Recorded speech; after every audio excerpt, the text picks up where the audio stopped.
Bonjour François Charazac. Bonjour Philippe. Alors François, bon, tu as été un éminent marchand de vin à Saint-Céré. On aurait pu penser que tu collectionnes les bouteilles ou les étiquettes, mais non, ce sont les cartes postales. Depuis quand et pourquoi? Je suis tombé dedans, j'avais 20 ans, plus de 40 ans, et j'étais amoureux de Carénac, bien entendu, comme un fan de Carénac. Et petit à petit, j'ai voulu agrandir ma collection de Carénac, mais ça a ses limites. Carénac est un petit village. J'ai commencé à déborder les frontières du village. Je suis allé à Vérac, je suis allé à Saint-Denis, je suis allé à Miers, un peu partout. Et au fil du temps, j'ai accumulé, j'ai cherché, j'ai stocké beaucoup de cartes postales grâce à des copains, à des échanges avec des collectionneurs, des gens du village qui savaient que je collectionnais et qui m'ont prêté, donné gracieusement des photos. Alors après 40 années de collection, tu possèdes, tout confondu, à peu près combien de cartes postales différentes? Ça, c'est une bonne question. Prendre le temps de les compter me prendrait trop de temps. Donc là, on dira plusieurs milliers. Voilà, pour être assez, je dirais, assez précis, si on veut. Oui, c'est comme le fût du canon. Hein. Voilà, un certain temps. Un certain temps. Alors, cette année, une belle collection ici, dans la petite chapelle, la chapelle Notre-Dame de Carénac. Alors, tu as choisi de présenter des cartes postales de 3 cantons, Beaulieu, Saint-Céré et Martel. Et 4 peut-être. Et le quatrième, et Bretenoux, évidemment. Alors, pourquoi ce choix? Eh bien, c'est la Dordogne. On suit la Dordogne. À Carénac, on est dans la Dordogne, les pieds dans la Dordogne. Sur la barque, toujours, c'est la Dordogne qui a motivé un peu et puis c'est un peu le fil conducteur de ma collection.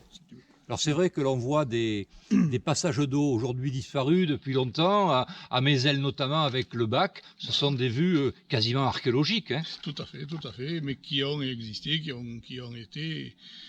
été le moteur de la vie de ce moment-là, quoi. Hein. Il faut le voir. Donc ça fait 1 millier de cartes postales à présenter dans la chapelle. Là, il y en a 1200. 1200, on a de quoi regarder. Et je conseille à nos visiteurs d'amener une loupe parce qu'il y a des personnages ou des détails très intéressants qui méritent d'être agrandis. Tout à fait. Donc ici, pourquoi j'ai présenté la question, c'est moi qui pose la question.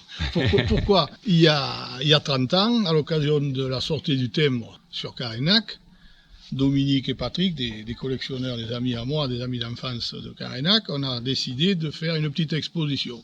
Donc c'était au mois de juillet 1991, donc, il y a 30 ans. Donc j'ai dit, 30 ans après, on en refait une seconde, avec beaucoup plus de choix, puisqu'à ce moment-là, on n'avait fait que Carénac, étant de Carénac, puis j'avais pas le fond que j'ai maintenant. Donc le confinement aidant, j'ai remis le nez dans les stocks de cartes que j'avais, dans des boîtes, j'ai trié, j'ai dit voilà, on va faire une petite présentation de tout ce que j'ai, de tout ce que je peux présenter aux gens, à tous mes amis, à tous les gens, tous mes collectionneurs, les gens d'ici qui aiment se retrouver sur ces images du passé, disons. Voilà. Bien, donc une exposition ouverte hier, 21 juin, et qui sera ouverte jusqu'à dimanche après-midi.